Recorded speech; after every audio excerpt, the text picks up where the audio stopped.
Hello runny, अपने test बड़ी महत्वपूर्ण अपडेट, 4 अपडेट जानने वाले हैं विस्तार से। सतीश 2.0 पहली बार आए, चैनल को सब्सक्राइब भी कर लें, बेल आइकन को दबा कर रखें जिससे आगे का नोटिफिकेशन आपको समय से मिलता रहे।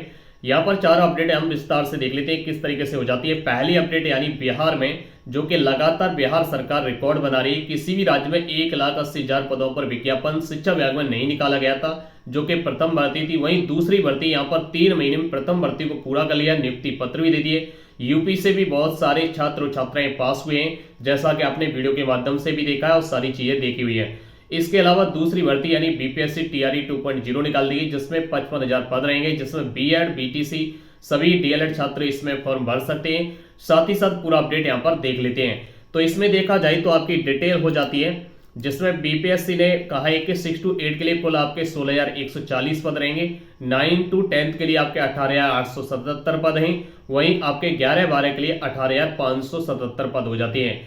वहीं साथ ही साथ यहाँ पर पिछड़ा वर्ग एवं अति पिछड़ा वर्ग कल्याण विभाग की तरफ से भी यहाँ पर 6 to 8 में 234 पद, और आपके टीजीटी के लिए 9 to 10 के लिए 248 पद, 11-12 यानी पीजीटी के लिए 403 पद यहाँ पर निकाले गए हैं, और प्रिंसिपल के कुल 31 पद हो जाते हैं। ये आपके पिछड़ा वर्ग कल्याण विभाग की तरफ से भी निकाले गए हैं।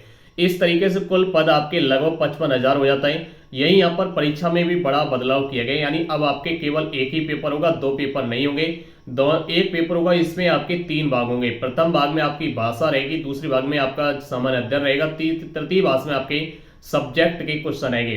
प्रथम भाग में आपके 30 प्रश्न पूछे जाएंगे, द्वितीय भाग में आपके सामान्य ज्ञान के 40 प्रश्न रहेंगे, और विषय से संबंधित आपके 80 प्रश्न रहने वाले हैं। इस तरीके से समय आपका 2.5 घंटे होगा, और आपके कुल 150 प्रश्न रहेंगे। और प्रथम यानी भाषा में आपको पास होना अनिवार्य होगा, यानी कम से कम 30 में से 9 अंक आपको लाना जरूरी होगा। नेगेटिव मार्किंग नहीं रहेगी। इसमें आपका आवेदन 5/11/2023 से शुरू होगा, और 25/11/2023 तक आप आवेदन कर सकते हैं। करेक्शन का टाइम जो आपका 5/14 तक रहेगा, यानी 5 नवंबर से 14 नवंबर के बीच में आप कितनी भी गलती करते हैं तो आप करेक्शन कर सकते हैं। 14 नवंबर के बाद अगर आप गलती करते हैं, कोई करेक्शन का मौका नहीं मिलेगा, फीस जमा कर सकते हैं, उसके बाद आप करेक्शन नहीं कर पाएंगे, और आपकी आगे डेट भी नहीं बढ़ाई जाएगी। ये आपका बीपीएससी 2.0 हो जाता है, जिसमें आपने समझा। साथ ही साथ देखा जाए तो यहाँ पर यूपी सरकार के योग्य प्रिंसिपल यानी योग्य शिक्षक किस तरीके से नोटिस थमाए जा रहे हैं। तो ये अपडेट आपकी अलीगढ़ से हो जाती है, जहां पर 42 प्रधानाध्यापकों को बेसिक शिक्षा विभाग ने नोटिस दिया है। ये कारण क्या है आप सभी जानते हैं। इतनी शिक्षा व्यवस्था दुरुस्त कर रहे हैं कि इसके बाद इन्हें नोटिस भी देने पड़ रहे हैं।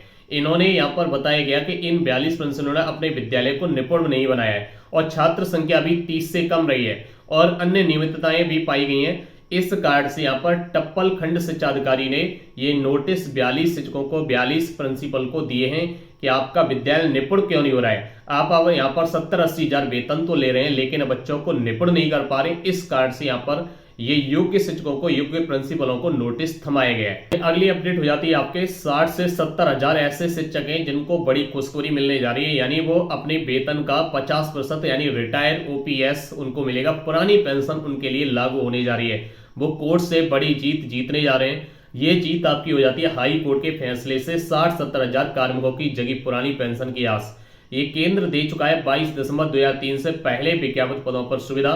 यूपी में भी पुरानी पेंशन इसकी मांग ने जोर पकड़ा है। जैसा कि आपको बता दें, उत्तर प्रदेश में पुरानी पेंशन को लागू न देने का फैसला लिया गया था, वो 1 अप्रैल 2005 से दिया गया है।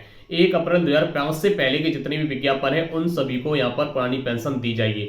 लेकिन कुछ विज्ञापन ऐसे थे 1 अप्रैल 2005 से पहले यूपी में निकाले गए, लेकिन उन शिक्षकों को ज्वाइनिंग है वो 2005 1 अप्रैल के बाद मिली थी। इस कारण से ये मामला कोर्ट में चल रहा था, और इसी प्रकार से लेखपाल भी थे, उनको जीत मिल चुकी है। जो 22 दिसंबर 2003 से पहले के विज्ञापन पर लेखपाल लगे थे, लेकिन उनको पुरानी पेंशन का लाभ देने से इनकार किया था, लेकिन वो हाई कोर्ट जाते हैं, उनको जीत मिलती है।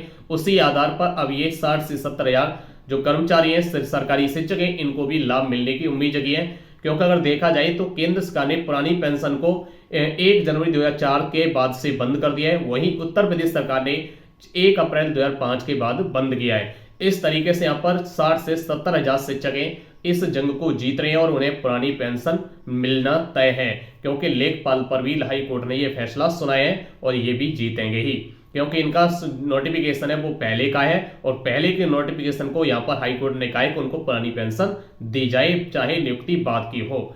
अगली अपडेट हो जाती है यहाँ पर गैर हाजिर शिक्षकों का वेतन और शिक्षा मित्र का मानदेय रोका गया है। ये आपकी जौनपुर से अपडेट हो जाती है। यानी ऐसे शिक्षक और यहाँ पर शिक्षा मित्र पाए गए जो यहाँ पर समय से और जब निरीक्षण किया गया उस समय वो विद्यालय में नहीं मिले, विद्यालय में या लेट आए या वो अनुपस्थित थे, ऐसे सभी शिक्षा मित्र और यहाँ पर सरकारी शिक्षकों का यहाँ पर वेतन और मानदेय रोका गया है। इन सबको लेकर के आपका मानना क्या है, कमेंट बॉक्स में जरूर बताइए। मिलते हैं फिर लेटेस्ट स्टडी अपडेट के साथ। जय हिंद, जय भारत।